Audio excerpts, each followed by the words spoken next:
Hello guys, आप देख रहे हैं फ्लाइंग करियर पॉइंट। दोस्तों, आप सभी का हमारे चैनल पे बहुत बहुत स्वागत है। गाइस, हम लोग नवपाषाण काल पढ़ रहे थे। नवपाषाण काल के साथ साथ ही ताम्रपाषाण काल भी शुरू हो गया था। यानी कि जब नवपाषाण काल में धीरे धीरे मानव ने अपना विकास किया, तो इसी काल में तांबे की खोज कर लिया था मानव ने। नवपाषाण काल में मानव ने पत्थर के साथ साथ अब तांबे का भी प्रयोग कर रहा था। तो इस प्रकार से अब हम लोग देख सकते हैं, कह सकते हैं कि नवपाषाण काल के साथ साथ अब ताम्रपाषाण काल भी चल रहा था। ताम्रपाषाण काल में अनेक अलग अलग संस्कृतियां विकसित हुई भारत के अन्य अन्य हिस्सों में, अलग अलग हिस्सों में। तो इस प्रकार से अब हम लोग देखेंगे कि कौन कौन से भारत के किस भाग में कहाँ कहाँ पर कौन कौन सी संस्कृतियाँ विकसित रही हैं। ये UP PCS, Bihar PCS, MP PCS और मतलब लगभग भारत के सभी राज्यों के लोक सेवा आयोग द्वारा जो भी एग्ज़ाम कंडक्ट कराया जाता है, वहाँ ये सारे प्रश्न ज़रूर पूछे जाते हैं। तो इसलिए मुझे लगा कि ये चैप्टर भी आवश्यक है, इसको छोड़ना ठीक नहीं है। तो अब आज हम लोग ताम्रपाषाण काल के विषय में पढ़ेंगे और जानेंगे कि किस प्रकार से इसका संबंध हड़प्पा काल से भी जुड़ा हुआ है। यानी यही संस्कृति आगे विकसित होकर के हड़प्पा की जो नगर सभ्यता विकसित हुई थी, वो यहीं से विकसित होकर के वो हड़प्पा सभ्यता विकसित हुई थी। तो चलिए आइए एक एक करके जो है कौन कौन सी संस्कृतियाँ किस किस भाग में प्रचलन में रही हैं, कौन सी किसका विकास हुआ, उसके विषय में एक एक करके देखते हैं। तो सबसे पहले यहाँ पर देखते हैं, नवपाषाण काल को दो भागों में बांटा जाता है। एक तो हो गया मृदभांड काल, जब जो है मानव ने पहिए का आविष्कार कर लिया। उसके बाद उसने मिट्टी के बर्तन, मृदभांड यानी कि मिट्टी के बर्तन उसने बनाना शुरू कर दिया।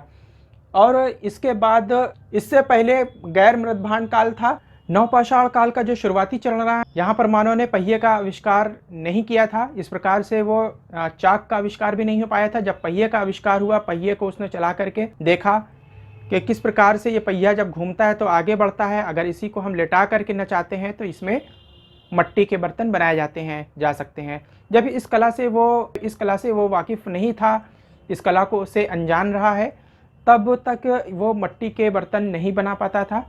तो इस काल को, शुरुआती चरण को गैर मृदभांड काल में रखा जाता है। और उसके बाद जब पहिए का आविष्कार हो गया, चाक का आविष्कार हो गया, तब मृदभांड उसने बनाना शुरू कर दिया था। इस प्रकार से इसको दो भागों में बांटा जाता है। तो अब यहाँ पर जो मृदभांड नवपाषाण काल नाम दिया गया। जो दूसरा चरण रहा है मृदभांड नवपाषाण काल के अंत में, यानी कि जिसमें मिट्टी के बर्तन वो बनाना शुरू कर दिया था, तो इसको कहा गया मृदभांड नवपाषाण काल। इस काल के अंत में धातु का उसने प्रयोग शुरू कर दिया था। यानी कि यहीं पर उसने अब तांबे की खोज कर लिया था। तांबे से वो वाकिफ हो गया था, तांबे से, यानी कि तांबे के विषय में उसने जानकारी हासिल कर ली थी।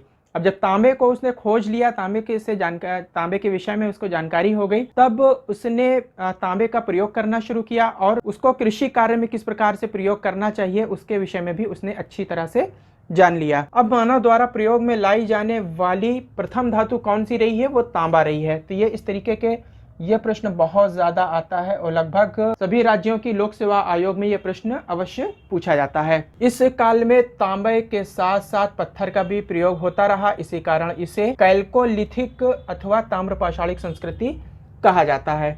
तकनीकी रूप से इसे प्राक हड़प्पाई लोगों पर लागू किया जाता है। प्राक हड़प्पाई लोगों पर, यानी कि हड़प्पा सभ्यता का जब विकास हो रहा था, यानी कि शुरुआती चरण रहा है। अभी हड़प्पा जो नगर सभ्यता रही है वो विकसित नहीं हो पाई थी, लेकिन कुछ उसके लक्षण मालूम पड़ते हैं कि हाँ, ये प्राक हड़प्पाई है, यानी हड़प्पा सभ्यता के विकसित होने से पूर्व की अवस्था, उसे प्राक हड़प्पा कहा जाता है। तो ये जो ताम्रपाषाणिक संस्कृति रही है, यानी कि नवपाषाण काल के बाद ताम्रपाषाण काल और ताम्रपाषाण काल के बाद प्राक हड़प्पाई सभ्यता ही विकसित होकर के हड़प्पा सभ्यता या हड़प्पा की जो नगर सभ्यता रही है वो विकसित हुई। इस प्रकार से ये एक क्रमबद्ध रूप से हमको विकास भारत में मानव का जो है, आदि मानव का विकास हमको पूरा दिखाई देता है कि आदि मानव से लेकर के ये एक नगर सभ्यता तक जो है इस तरीके से इन्होंने अपना विकास किया था। तो ये जो कैल्कोलिथिक या ताम्रपाषाणिक संस्कृति है, इसी को तकनीकी रूप से प्राक हड़प्पा जो है कहा जाता है, प्राक हड़प्पाई कहा जाता है या प्राक हड़प्पाई लोगों पर लागू किया जाता है। लेकिन अनेक ताम्रपाषाणिक संस्कृतियां हड़प्पा संस्कृति के बाद भी जारी रही।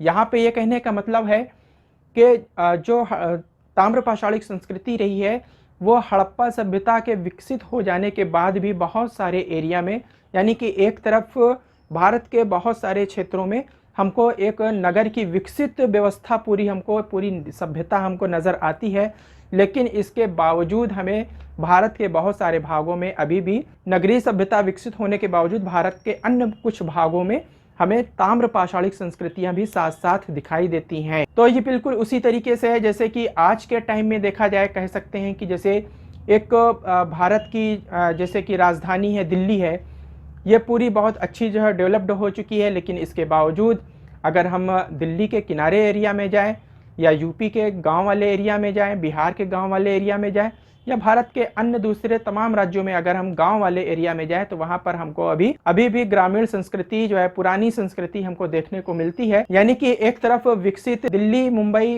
कोलकाता और चेन्नई जैसे हमें विकसित शहर दिखाई देते हैं, तो दूसरी तरफ हमें ग्रामीण संस्कृतियाँ भी भारत के अनेक राज्यों में आज भी दिखाई देती हैं, जो बिल्कुल ग्रामीण रूप से जो है वो जीवन अपना व्यतीत करते हैं। उनको गांव वाला बिल्कुल जीवन है, जहाँ पर विकास नहीं हुआ है, सड़कें नहीं बनी है, पानी नहीं पहुँचा है।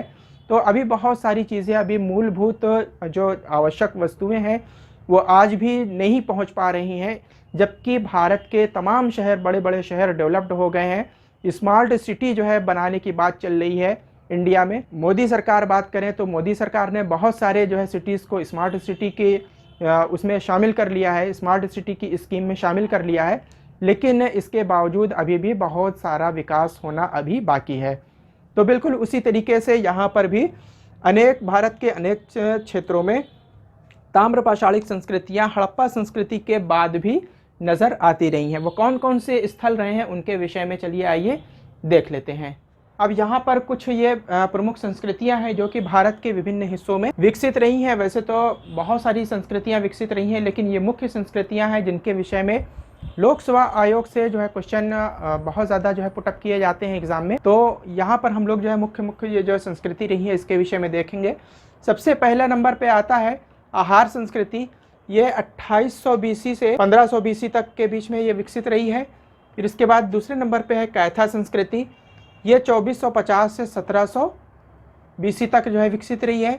इसके बाद सावल्दा संस्कृति है। सावल्दा संस्कृति 2300 से लेकर के 2000 BC यानी कि ईसा पूर्व तक ये रही है। चौथे नंबर पे आता है प्रभास संस्कृति। ये 2000 से 1400 BC के बीच में। मालवा संस्कृति 1900 BC से 1400 BC। और रंगपूर्व संस्कृति है, ये 1700 BC से 1400 BC के बीच में। इसके बाद जोरवे संस्कृति है। जोरवे संस्कृति 1500 BC से 900 BC के बीच में ये प्रचलन में रही है, जो कि हड़प्पा सभ्यता के बाद भी ये संस्कृति विकसित रही है। अब आहार संस्कृति के विषय में देख लेते हैं। आहार संस्कृति, इसको आहार संस्कृति या आहार संस्कृति भी कहा जाता है। इसका प्राचीन नाम ताम्रवती रहा है, क्योंकि पत्थर के बजाय तांबे का यहाँ पर अधिक प्रयोग होता था। इसे ताम्रवती भी नाम से जो है प्राचीन काल में जाना जाता है। इस काल में काले व लाल मृद भांड प्राप्त हुए हैं। पालतू पशुओं में भैंस, बकरी, भेड़, सुअर आदि का साक्ष्य मिलता है। खेती के विषय में बात करें तो खेती के जो साक्ष्य प्राप्त हुए हैं उसमें चावल, ज्वार, बाजरा की खेती होती थी। यहाँ से पत्थर के फलकों का प्रयोग के साक्ष्य प्राप्त हुए हैं। और यहाँ बालाथल नामक स्थल से तांबे के पत्थर के औजार प्राप्त हुए हैं और इसके साथ साथ काले लाल मृद भांड भी प्राप्त हुए हैं। नेक्स्ट है गाइस कैथा संस्कृति। इसको कैथा या कायथा संस्कृति भी कहा जाता है। तो इसमें पहला पॉइंट है कि ताम्रपाषाणिक संस्कृति मूलतः नर्मदा घाटी में विकसित हुई थी। यहाँ के प्रमुख स्थल कैथा, इरछ, नर्मदा व नौदाटोली आदि है। ये सभी स्थल मध्य प्रदेश में स्थित हैं। उज्जैन के निकट छोटी काली सिंध नदी के किनारे कैथा का उत्खनन 2 बार हुआ था। कैथा संस्कृति हड़प्पा संस्कृति की कनिष्ठ समकालीन मानी गई है, यानी कि कैथा संस्कृति और हड़प्पा संस्कृति एक साथ चल रही थी, लेकिन जो कैथा संस्कृति रही है ये हड़प्पा संस्कृति की कनिष्ठ रही है, उससे छोटी रही है। कुछ मृत भांडों में प्राक हड़प्पाई और कुछ में हड़प्पाई प्रभाव दिखाई देते हैं। कैथा से जो मृत भांड प्राप्त हुए हैं उसमें कुछ में प्राक हड़प्पाई प्रभाव दिखाई देता है, यानी कि हड़प्पा का शुरुआती चरण के वो मृत भांड मालूम देते हैं, और कुछ ऐसे मृत भांड प्राप्त हुए हैं जो बहुत ही सुंदर सुडौल चाक के बनाए हुए मिट्टी के प्राप्त हुए हैं। कैथा में एक घर से 29 कंगन प्राप्त हुए हैं और 2 अद्वितीय कुल्हाड़ियां प्राप्त हुई हैं। कैथा की कई बस्तियां किलाबंद थी, यानी कि कैथा में बहुत सारी ऐसी बस्तियां बसाई गई थी जो कि एक किलाबंद रही हैं, यानी कि पूरी बस्ती को किले के रूप में घेर करके बसाया गया था, यानी कि बाहर से अगर कोई बस्ती में आक्रमण करे तो वो आक्रमण ना कर सके। इससे ये मालूम पड़ता है कि एक संस्कृति, एक कबीले के लोग दूसरे कबीले में आक्रमण किया करते थे, तो उससे सुरक्षा के लिए और जंगली जानवरों से सुरक्षा के लिए ये अपने जो बस्तियां बसाते थे वो किले के रूप में बसाते थे। तो गाइस जो है अभी आज यहीं तक रखते हैं, बाकी कुछ पॉइंट अभी इसमें और बचे हुए हैं, उसको नेक्स्ट वीडियो में लेकर के आएंगे। जिन लोगों ने अभी तक हमारे चैनल को सब्सक्राइब नहीं किया गाइस, आप लोग सब्सक्राइब कर लीजिएगा, बराबर में लगे हुए बेल का आइकन को प्रेस कर दीजिएगा, पसंद आया है तो लाइक कर दीजिएगा, शेयर कर दीजिएगा, और किसी भी प्रकार का मन में कोई भी क्वेश्चन हो तो कमेंट बॉक्स में जरूर लिखिएगा। Thank you very much, I will meet again soon.